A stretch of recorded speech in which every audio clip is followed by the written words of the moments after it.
Ay doon ko naalala na totoong may Diyos. Dahil itong mga taong ito, itong mga agency na ito, ginamit para makatulong sa akin at tumakbo ng maayos yung negosyo namin.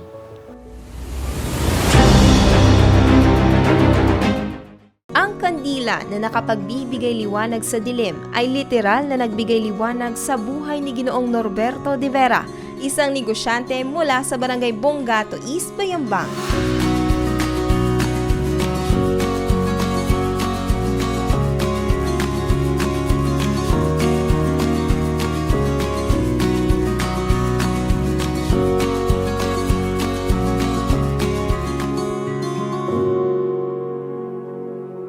Ang unang puhunan na ginawa ko, binigay ko ay 20,000 pesos na nagsimula kaming gumawa ng kandila. Ang ginagamit namin una ay yung mga molders, mga mano-mano na ginagawa. Dahil sa dedikasyon at tiyaga, ang maliit na negosyong pagkakandila ni Ginoong de Vera ay lumago nang subukan nito ang paggawa ng glass candle na naging dahilan ng paglawak ng kanyang bentahan. Sa paglawak ng distribusyon ng kandilang gawa ni Ginoong de Vera sa Pangasinan hanggang Tarlac, Nueva Ecija, Pampanga, La Union, Ilocos Sur at Isabela ay naging hamon para sa kanya ang pagkukunan ng puhunan. Nung gumanda na yung gawa naming kandila, dumami yung customer. Ang naging problema namin, una, puhunan. Sabi ko, saan tayo kayo kukuha ng puhunan nito para maano? Doon naman yung panahon na nakilala ako ni Madam Melba. At sabi niya sa akin, gusto niyo bang matulungan kayo ng provincial government yung sa livelihood? Sabi ko, ay gustong-gusto ko dahil gusto ko ng puhunan eh. Sa tulong ng Provincial Livelihood Assistance Program ng Pamahalang Palalawigan ng Pangasinan sa pamumuno ni Gobernador Amado Pogi I. Espino III ay nabigyan ng loan assistance si Ginoong de Vera. Mula 2018 hanggang sa taong kasalukuyan ay naka-anim na loan assistance cycle na si Ginoong de Vera na naging malaking tulong para sa kanyang negosyo. Upang lalong matulungan ng pamahalang palalawigan ang mga local manufacturers, sa panahon ng pandemya, ginawa ni Gobernador Pogi Espino na zero interest ang loan assistance. Take care of your business, take care of your organization so you could take care of your families.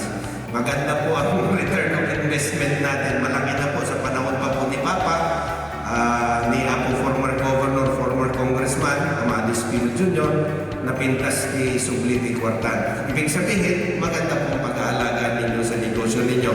At magandang balita po sa inyo lahat, cancel tayo kailang nagiti interest, utang yung Apo niya. Maliban sa negosyong pagkakandila, ay nakatulong din ang pamahalang palalawigan sa pamamagitan ng pamanang yaman, produktong Pangasinan sa pagbebenta ng buro na negosyo ng pamilya ni Ginoong de Vera.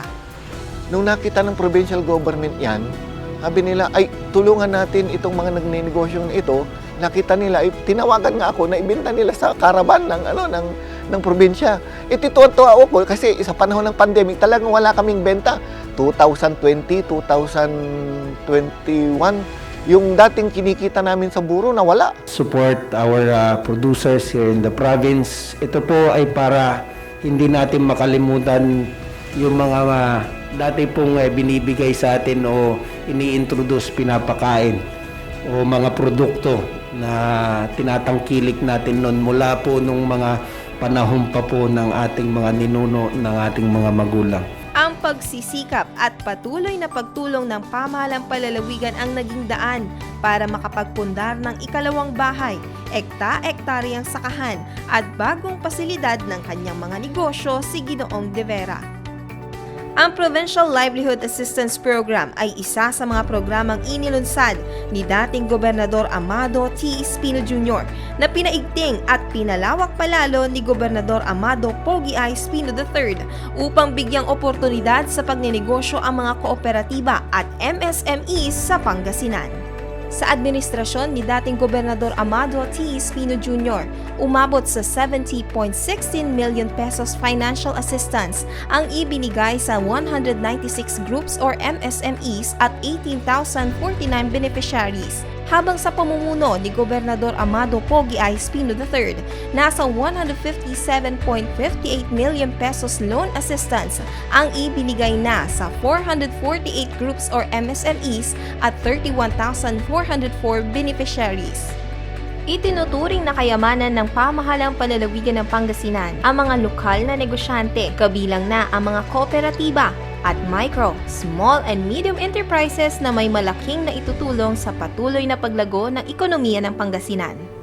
Sa gitna ng malaking pagsubok, tuloy-tuloy ang walang humpay na tunay at tapat na serbisyo para sa ating mga kababayan.